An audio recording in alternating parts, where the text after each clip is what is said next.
कि भारत को तुरंत अपनी एक रिकवरी स्ट्रेटजी बनानी पड़ेगी। शुक्रवार को दुनिया भर के कई बैंक, एयरलाइंस और टेलीकम्युनिकेशन का कामकाज अचानक ठप हो गया।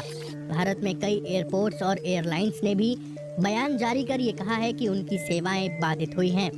इंडिगो, स्पाइसजेट और आकाशा जैसी एयरलाइंस ने भी बयान जारी किए हैं।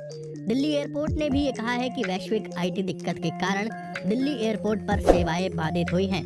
हम सभी स्टेक होल्डर्स के साथ मिलकर इस मुद्दे पर काम कर रहे हैं ताकि सभी यात्रियों की असुविधा को कम किया जा सके। दिल्ली एयरपोर्ट पर कामकाज अब मैनुअल तरीकों से हो रहा है। दुनिया भर में कई टीवी और ब्रॉडकास्ट कंपनियों के प्रसारण भी थम गए हैं। माइक्रोसॉफ्ट के सर्वर ठप होने की वजह से ये दिक्कत सामने आई। माइक्रोसॉफ्ट का कहना है कि वह इसे ठीक करने की कोशिश कर रहा है। अमेरिका के कई राज्यों में 911 सेवाएं भी इससे प्रभावित हुई हैं। आईटी सिस्टम ठप होने से सिडनी एयरपोर्ट और यूनाइटेड एयरलाइंस के विमानों का ऑपरेशन रुक गया। ब्रिटेन में ट्रेन कंपनियों का ऑपरेशन रुकने की आशंका पैदा हो गई है। एक बड़ी ट्रेन कंपनी ने कहा है कि बड़े स्तर पर आईटी की दिक्कतें आ रही हैं। इससे ट्रेनों के संचालन पर असर पड़ सकता है। यूरोप में एटीएम सेवाओं पर भी इसका काफी प्रभाव पड़ा है। आईटी सिस्टम ठप होने की वजह से बर्लिन एयरपोर्ट में चेक इन की दिक्कतें हो रही हैं। स्पेन में सभी हवाई अड्डों पर आईटी की दिक्कतें शुरू होने की भी खबर है। ब्रिटेन में स्काई न्यूज का चैनल भी कई घंटों के लिए ऑफ एयर हो गया था। ऑस्ट्रेलिया में टेलीकम्युनिकेशन ग्रुप टेल्स्ट्रा की सेवाओं में भी बाधा आ रही है। पेरिस ओलंपिक के आईटी सिस्टम पर भी इसका असर पड़ा है।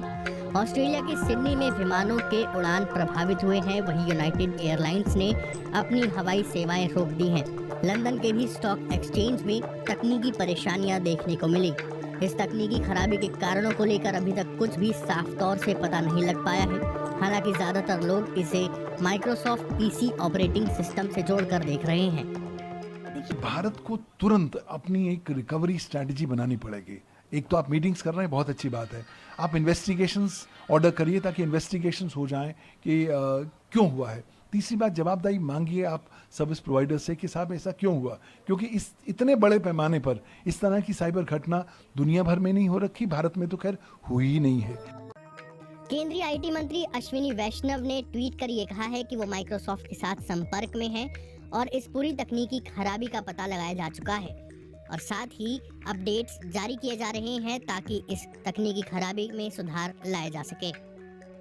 माइक्रोसॉफ्ट के users blue screen of death error का सामना कर रहे हैं, जिस कारण से सिस्टम अपने आप अचानक से बंद और रीस्टार्ट हो रहे हैं। यूजर्स माइक्रोसॉफ्ट 365 की कई सेवाओं और एप्स का एक्सेस नहीं कर पा रहे हैं।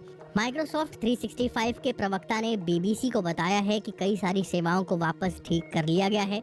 माइक्रोसॉफ्ट 365 ने ट्वीट कर ये कहा है कि उनके सिस्टम में अभी भी धीरे धीरे सुधार आ रहा है। अमेरिकन एयरलाइंस ने कहा है कि क्राउड स्ट्राइक, जो कि एक ग्लोबल साइबर सिक्योरिटी कंपनी है, वो इस तकनीकी खराबी का सोर्स हो सकता है। यूके की यूनाइटेड एयरलाइंस ने भी इस खराबी के लिए थर्ड पार्टी सॉफ्टवेयर को जिम्मेदार ठहराया है।